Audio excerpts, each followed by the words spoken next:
Imagine a cruise that gets canceled 3 times. When it finally happens, you're on a different ship with a totally different itinerary. Before you're done, the itinerary is changed 7 times. You have to deal with some COVID restrictions.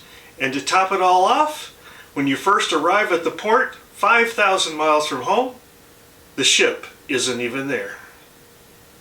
Now, what if that trip turned out to be one of your best cruise vacations ever?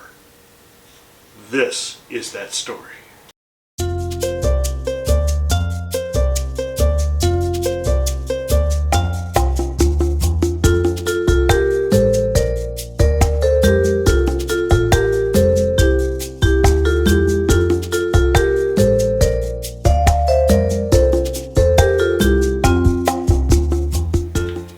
Welcome back to My Travel Window, where we help you travel as far as you can while you still can. Today we're going to give you our 5 loves and a few hates of our Mediterranean adventure aboard the Holland America Eurodam. For those of you who may be unfamiliar with Holland America, it's one of the oldest cruise lines in the world. This year they celebrated their 150th anniversary of cruise operations, going back to the 1870s. None of Holland America's 11 vessels are megaships, which means you won't find roller coasters, go-kart tracks, or massive water parks aboard any of their vessels. In fact, the Pinnacle class ships, the largest of the Holland America fleet, have a capacity of only 2,650 passengers, less than half the size of some of the other flagships of the other cruise lines. The Eurodam is the next largest class, with a capacity of 2,100.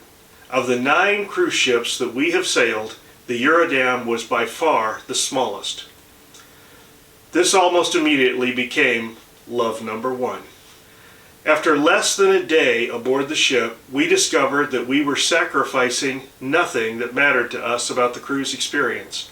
But the entire ship felt more personable and accessible.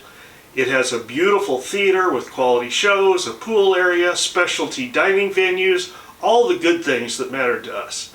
The only things we didn't experience were the crowds and the opportunities to get hopelessly lost, neither of which we missed. This brings us to love number 2, the ship design, with a special shout out to the crow's nest. As any veteran traveler knows, the best views are high up in the front of the ship. And Holland America ships have a large, fully windowed room with a 180-degree view, which they call the crow's nest. An espresso bar similar to the International Cafe on Princess serves up the best coffee on the ship, and is the perfect place to hang out any time of the day. But for us, it was an especially wonderful place to bite into a fresh croissant and sip that first coffee to start our day. Everything about the ship layout reflects the fact that they have 150 years of experience in ship design. Expanding on that theme, the Holland America service was love number 3. This was evident at every level, from an amazing cabin steward to super helpful wait staff to efficiently run entertainment and shore excursions. At the time we sailed, there were some indoor COVID restrictions at entertainment venues, and we were concerned that we might not be able to be seated at tables with other strangers. Some people like that, some people don't. We love it. This is one of our favorite parts of any cruise. And cruise lines have different policies. Princess allows it, NCL does not. To our delight, Hal allowed us to be seated with other guests anytime we requested it, and we met a half dozen new friends who enriched our trip significantly. As I mentioned at the start of this video, the itinerary for this trip was a series of challenges from the beginning to end, and would certainly rank as the only major hates for this cruise. It was, in fact, the perfect storm of converging issues: logistical, political, and weather-related. On the logistical side, 3 major changes were made to the itinerary before we left. Changes were significant. We changed ships from the Westerdam to the slightly larger Eurodam. We dropped stops to Istanbul and Mykonos, with Istanbul being an overnight. We added Kotor, Santorini, and an overnight in Rhodes. Wow! But little did we know this was only the beginning. Political changes affected another of our key stops and our beginning and ending port. Localized COVID concerns canceled our stop in Kotor, Montenegro, and they substitute Koper, Slovenia in its place. That was nice, except that when we stopped in Koper, it was on a Sunday and the city was largely closed up for the day, so we saw very little. More importantly, our cruise was originally to have started and ended in Venice. Environmental concerns, most notably the threatened loss of their UNESCO World Heritage Site status as a result of perceived damage caused by large cruise ships, caused Venice to pass laws prohibiting cruise ships from docking at the entrance to the Grand Canal.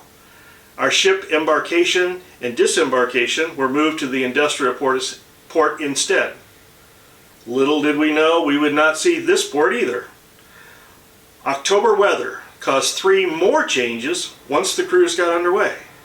On the day we were to leave, we arrived at the port to discover our ship wasn't there. It never made it to Venice, but stopped at Trieste, about a 2.5-hour bus ride away. In the span of about 12 hours, Hal had to come up with more than 30 buses to transport everyone from the previous cruise back to Venice and to get all of us to the new location. Embarkation was difficult because of all the last-minute changes. This process would also be repeated at the other end of the cruise. Since we planned to spend the night in Venice before traveling on, it didn't affect us very much except for the wear and tear of a 2.5-hour bus trip and the confusion of all the details, and the fact that not very many people were actually in Venice waiting for us when we returned. So many people were very stressed by that change. One last change would happen mid-trip. Delayed by having to travel at slower speeds to adjust for winds and choppy water, we missed the call to Olympus, Greece altogether, adding a sea day instead. Listening to this dizzying set of changes and knowing that my wife and I are port people, you might suppose that all these changes dramatically change the value of the cruise to us. But the joy of returning to sailing and the superb efforts of the crew to ensure a memorable vacation overcame these issues. Here is a quick montage of what we saw, an indication of just how magical this trip still remains.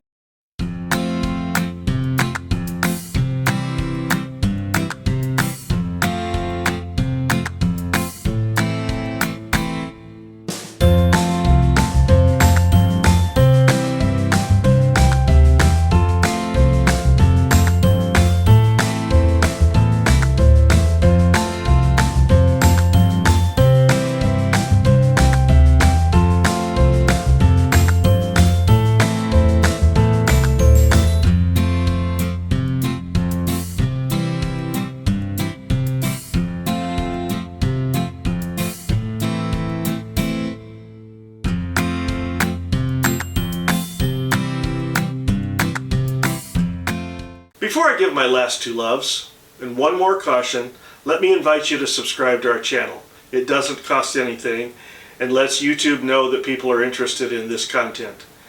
And if you also hit the notification bell, you'll receive an indication of each new video. We currently have almost 90 videos on the channel, including several other ship and port reviews with new videos coming approximately weekly. When I give love number 4, anyone who's been on a Holland America ship will say, "Of course." And anyone who's not been on a ship will be puzzled in the beginning. For us, love number 4 is the music walk. This is what it sounds like, although you need to experience it to understand.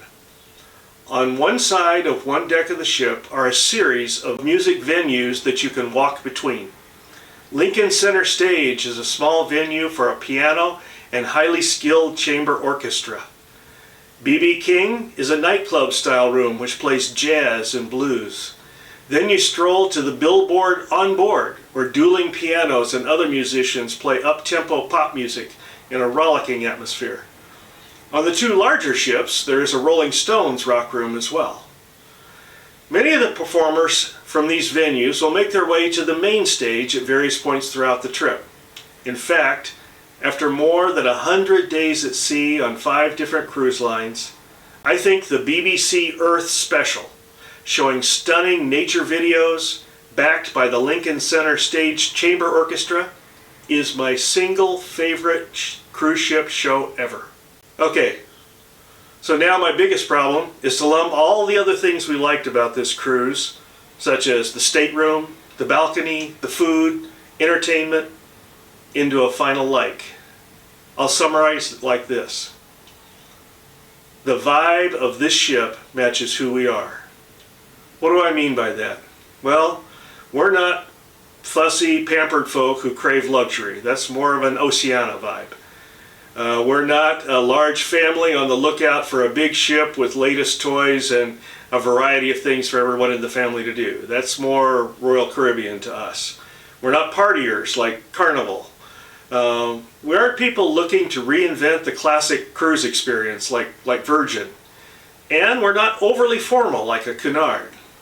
We just want an experienced crew and a ship that is set about to give us a quality, relaxed cruise vacation.